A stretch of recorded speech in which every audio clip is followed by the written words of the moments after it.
several years heading into each Sunday, I've documented on the blog, Fantasy Football for Winners blog, uh, what I think each team's biggest fantasy storyline will be Monday morning. So it's trying to predict what might happen Sunday, not necessarily the outcome, but the player or players where the performance they have are going to dramatically improve or dramatically decrease the values of those players.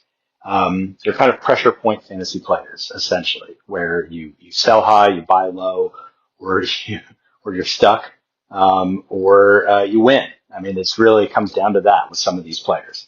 So I'm going to do that right now on the podcast, writing this down. It's only going to take a few minutes, as it does every day on this podcast. I don't want to keep you all too long, and you don't want to hear me talk for too long. Starting things off I'm just going down the list. Jaguars at home against the Panthers. Biggest pressure point for the Jaguars is Travis Etienne and Tank Bigsby. How that timeshare will work out. If it is a timeshare, assuming it's a timeshare, will the Jags trade Etienne before the trade deadline, or will they commit to him probably long term if they keep him because he's going to be a free agent? I think the trade seems more likely, but that breakdown of how they perform together is going to tell us a lot about the first few weeks of the season.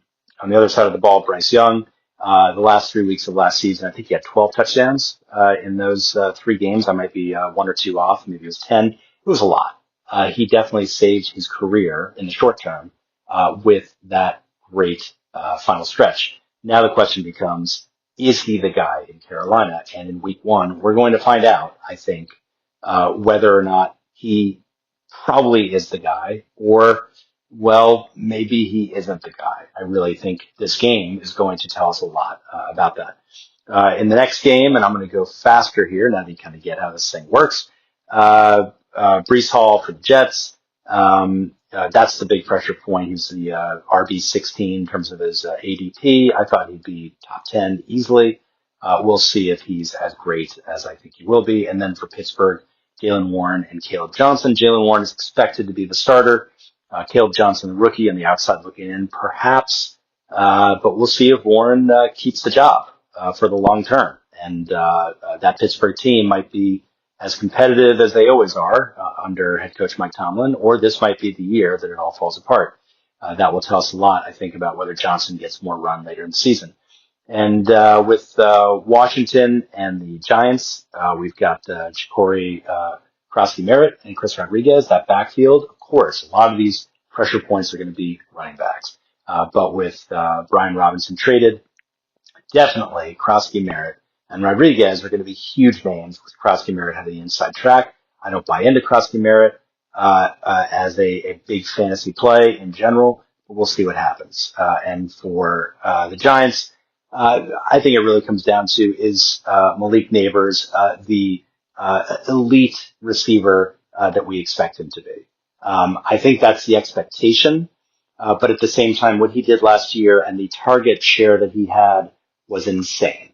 There's a new quarterback, and I don't know whether Neighbors is still going to be that uber elite guy that we're accustomed to. For the Saints, will they throw for more than 150 passing yards? That's really, to me, the pressure points. If they don't, then my thoughts on fading every single receiver in New Orleans, which a lot of people had the same sensibility, and fading Chris Olave hard is going to seem like the right move. But we'll see what happens there. For Arizona, Marvin Harrison Jr., one of my favorite undervalued receivers. I think he's going to break out this year.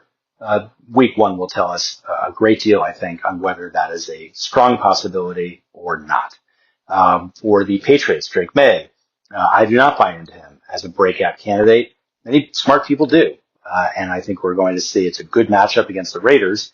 We'll see if Drake May can dominate or if he just looks more serviceable.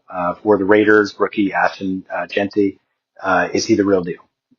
It's as simple as that. Colts, Tyler Warren, similar. Is he the real deal? Tight end, a lot of potential for him to be the best tight end Indy has had since, maybe Dallas Clark? I don't know. But certainly quite possibly better if the hype is real. For Miami, it's Tua Tagovailoa. The offense, even though they have an incredible backfield, I think Tua's health and Tua being as good as we've seen him when he is good, that can be a top 8 quarterback. That really, I mean, his ADP I think was 20 this summer, which I thought was ridiculous. You got to take a flyer on Tua in almost every draft, in my opinion, and we'll see in week 1 whether that bears out. For Cleveland, with Quinshon Judkins finally signed, a lot of pressure on Jerome Ford and Dylan Sampson and managers who drafted those two. Will one of them show that they belong in the lineup, starting lineup, or as a co-number 1 in the short term with Judkins starting in week 1? Is that offense just doomed to fail? For Cincinnati, it's a tough call. I actually debated on this one because they seem so clearly top heavy. But I think T. Higgins is the pressure point for that. I passed on him in my draft deliberately to get Lamar Jackson. I trusted Jackson more than T. Higgins. That says a lot because their ADPs, I think Higgins had a better overall ADP, but I don't know that Higgins is going to stay healthy. And even when he's healthy, I don't know if he's going to be 14 plus points a game. So that was the big question I had with him, and I think that's going to be a pressure point for week 1. For Atlanta, Kyle Pitts, as always, it just seems that you don't want to drop him, but you don't want to draft him.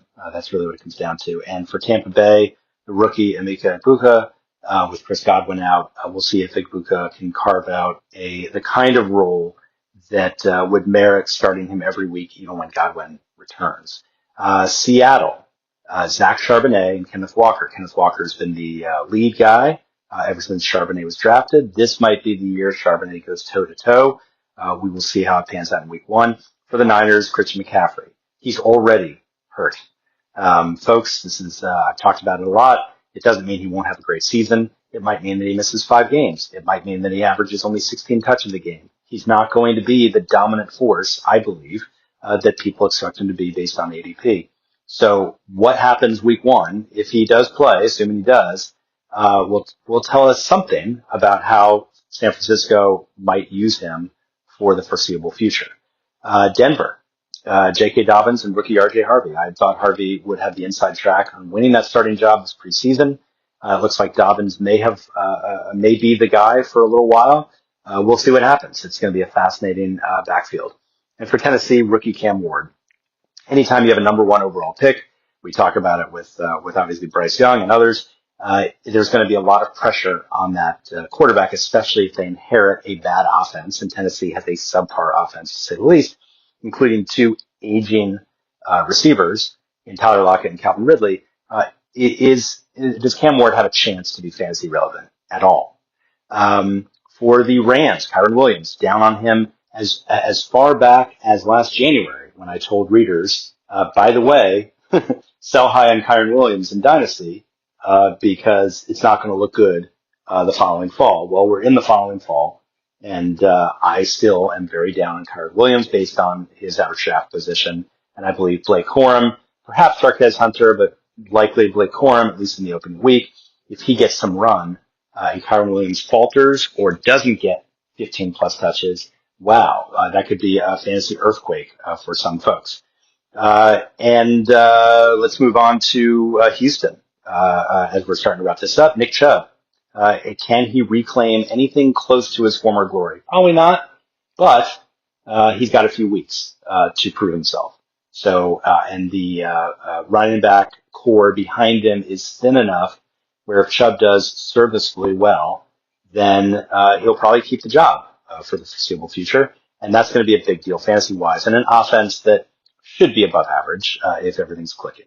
For the Packers, Matthew Golden, the rookie receiver, is he now the alpha, or is he just yet another of a long line of receivers that the Packers have drafted in the last 3-4 years who are going to come in and be painfully inconsistent, where they have some great games, they have some off games because there's too many receivers to feed in that offense. For Detroit, Sam Laporta, so frustrating last year, so brilliant the year before. Year 3 is going to tell us a great deal, starting with week 1, whether he is a weekly starter.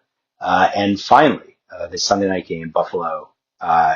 James Cook, for me, is the pressure point running back. I don't believe he'll have a long NFL career as a starter. If you were to ask me how many more years will he be a starter, I'll say 2 years or less in the NFL. That's my view based on his college usage and historical data based on that college usage. So week one, and whether Ray Davis gets some run or whoever else, it'll be interesting to see if James Cook is the bell cow or is more of a 14 touch guy. And finally, Baltimore, Zay Flowers. He, to me, is the pressure point fantasy option on the cusp of safe weekly starter, but not quite there. And now the question becomes, with a more crowded offense, slightly more crowded, and with Lamar Jackson doing his thing, is Flowers going to be, is he going to take that next step, essentially, and be a comfortable top 30 receiver with top 20 upside, rather than someone who's really like, well, he'll have some great games, but there's some games you just wish you'd benched him. Good luck today. I'm BJ Riddell, Fantasy Football for Winners. Follow me on the blog. Email me anytime. We'll see you tomorrow.